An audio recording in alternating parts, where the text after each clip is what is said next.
دن بدن کھلنے لگا ہے نعمت الاسلام یہ۔ بسم اللہ الرحمن الرحیم۔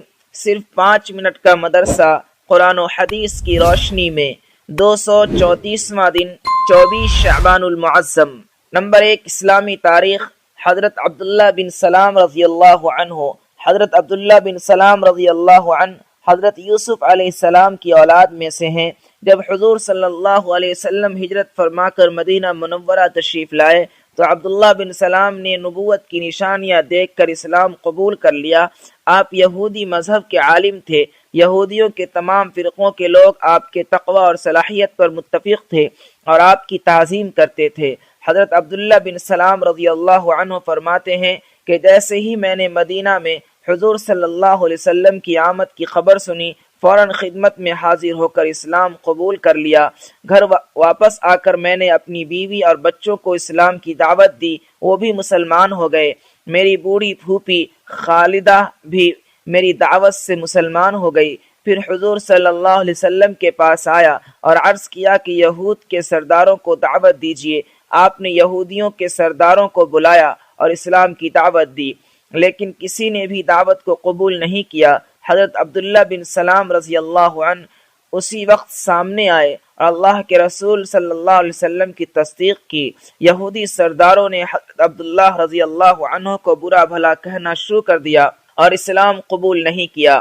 حضرت عبداللہ بن سلام رضی اللہ عنہ کا انتقال حضرت معاویہ رضی اللہ عنہ کے زمانہ خلافت میں سن 43 ہجری میں ہوا۔ نمبر 2، حضور صلی اللہ علیہ وسلم کا معجزہ، پاگل لڑکے کا ٹھیک ہو جانا۔ رسول اللہ صلی اللہ علیہ وسلم کی خدمت میں ایک عورت اپنے پاگل لڑکے کو لے کر حاضر ہوئی۔ رسول اللہ صلی اللہ علیہ وسلم نے لڑکے کے سینے پر ہاتھ پھیرا اور اس کے لیے دعا فرمائی تو اس نے زور سے قے یعنی الٹی کی۔ اس کے بعد سے ہی وہ لڑکا اچھا ہو گیا اور پاگل پن دور ہو گیا۔ نمبر 3، ایک فرض کے بارے میں، جان بوجھ کر نماز قضا کر دینا۔ رسول اللہ صلی اللہ علیہ وسلم نے فرمایا، جو شخص 2 نمازوں کو بلا کسی عذر کے ایک وقت میں پڑھے وہ کبیرہ گناہوں کے دروازوں میں سے ایک دروازہ پر پہنچ گیا۔ نمبر 4، ایک سنت کے بارے میں، دین پر جمے رہنے کی دعا۔ اسلام اور نیک اعمال پر ثابت قدمی کے لیے اس دعا کا معمول رکھنا چاہیے۔ ربنا اغفر لنا ذنوبنا واسرافنا فی امرنا وثبت اقدامنا وانصرنا علی القوم الکافرین۔ ترجمہ، اے ہمارے رب، ہمارے گناہوں کو اور جو ہم نے اپنے کام میں زیادتی کی ہے اس کو معاف کر دیجئے، اور ہمارے قدموں کو جما دیجئے اور ہمیں کافروں پر غالب کر دیجئے۔ نمبر 5، ایک اہم عمل کی فضیلت، اللہ تعالیٰ کا ذکر کرنے والے۔ رسول اللہ صلی اللہ علیہ وسلم نے فرمایا، جب کوئی قوم اللہ تعالیٰ کے ذکر کے لیے بیٹھتی ہے تو ملائکہ ان کو گھیر لیتے ہیں اور رحمت ان کو ڈھانپ لیتی ہے اور ان پر سکینہ اترتی ہے اور اللہ تعالیٰ فرشتوں کے درمیان ان کا تذکرہ کرتا ہے۔ نمبر 6، ایک گناہ کے بارے میں، لڑکی کی پیدائش کو برا سمجھنا۔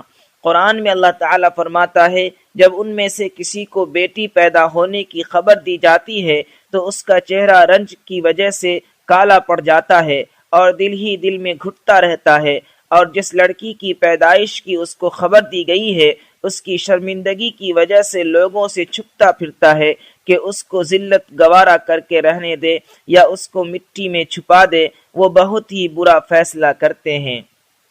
نمبر 7، دنیا کے بارے میں، دنیا کا دھوکہ۔ قرآن میں اللہ تعالیٰ فرماتا ہے، اے انسانوں، تجھے اپنے رب کی طرف سے کس چیز نے دھوکے میں ڈال رکھا ہے کہ تو دنیا میں پڑھ کر اسے بھلائے رکھتا ہے، حالانکہ اس نے تجھے پیدا کیا اور پھر تیرے تمام اعضاء ایک دم ٹھیک انداز سے بنائے، پھر بھی تو اس سے غافل ہے۔ نمبر 8، آخرت کے بارے میں، جہنمی کا جسم کیسا ہوگا۔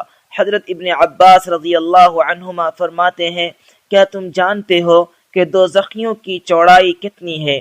حضرت مجاہد رحمت اللہ علیہ فرماتے ہیں کہ میں نے کہا نہیں، فرمایا ہاں، خدا کی قسم تم نہیں جانتے، دوزخیوں کے کان کی لو اور مونڈھے کے درمیان 70 سال چلنے کے بقدر فاصلہ ہوگا جس میں خون اور پیپ سے بھری وادیاں ہوں گی۔ نمبر 9، طب نبوی سے علاج، مریض کا نفسیاتی سائیکولوجی علاج۔ رسول اللہ صلی اللہ علیہ وسلم نے فرمایا، جب تم کسی مریض کے پاس جاؤ تو اس کی موت کے بارے میں تسلی کی بات کہو، کیونکہ تمہاری یہ گفتگو اگرچہ اللہ کے فیصلے کو تو نہیں بدل سکتی ہے مگر اس مریض کے دل کو سکون پہنچائے گی۔ نمبر 10، نبی صلی اللہ علیہ وسلم کی نصیحت۔ رسول اللہ صلی اللہ علیہ وسلم نے فرمایا، جب تم جنت کے باغات کے قریب سے گزرو تو خوب چرو۔ صحابہ رضی اللہ عنہم نے عرض کیا، جنت کے باغات کیا ہیں؟ رسول اللہ صلی اللہ علیہ وسلم نے فرمایا، مسجدیں۔ پھر صحابہ نے پوچھا، چرنا کیا ہے؟ تو رسول اللہ صلی اللہ علیہ وسلم نے فرمایا، سبحان اللہ والحمد للہ ولا الہ الا اللہ واللہ اکبر کا ذکر کرنا۔